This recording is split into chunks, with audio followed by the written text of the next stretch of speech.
School के दिन कितने अच्छे हुआ करते थे। दोस्तों के साथ मस्ती, एक दूसरे का छुट्टी के समय इंतजार करना और घर जाते समय मस्ती करते घर जाना, सच्ची में उन दिनों की बहुत याद आती है। मेरा एक दोस्त था जिसका नाम अमित था। अमित पढ़ाई में बहुत होशियार था। वो एक गरीब घर से था, देखने में भी सुंदर था। हर समय पढ़ते रहना उसे अच्छा लगता था और स्कूल के शिक्षक भी अमित को पढ़ता हुआ देख बहुत खुश होते थे। वो हमारे स्कूल का टॉपर बच्चा था। अमित अपने माता पिता की एक ही संतान थी और वो अमित को बहुत प्यार करते थे। अमित हमारे स्कूल का सबसे सुंदर लड़का था। कक्षा की सब लड़कियां उसकी दीवानी थी।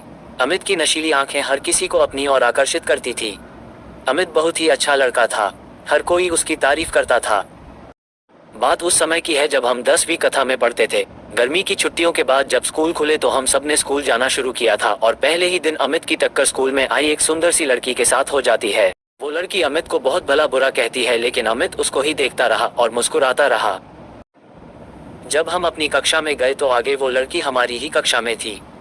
दरअसल हमारे शहर में उसके पिताजी की बदली हुई थी और इसलिए अपनी 10वीं की पढ़ाई पूरी करने के लिए उसने हमारे ही स्कूल में दाखिला लिया था। उस सुंदर लड़की का नाम सोनाली था। सोनाली भी पढ़ने में अमित की तरह ही थी।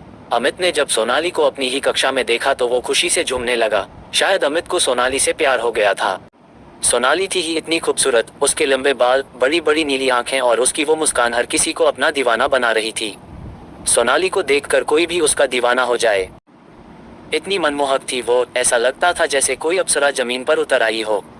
सोनाली में एक ही कमी थी, वह बहुत ही घमंडी और नकचड़ी लड़की थी। कक्षा में अमित का हमेशा ध्यान सोनाली पर ही रहता था और छुट्टी के समय भी गेट पर सोनाली का इंतजार करते रहता था। सोनाली को इस बात की भनक भी नहीं थी कि अमित उसे पसंद करता है। एक दिन जब अमित के दोस्तों ने मजबूर किया कि वह जाकर सोनाली को प्रपोज करे तो अमित भी बहुत हिम्मत जुटाकर सोनाली के सामने जाकर खड़ा हो गया और उसके सामने दोस्ती का प्रस्ताव रखा। लेकिन सोनाली बहुत ही गुस्से से बोली कि मैं तुम जैसे मिडिल क्लास लड़कों से नफरत करती हूँ, और ये कहकर वह वहां से चली गई।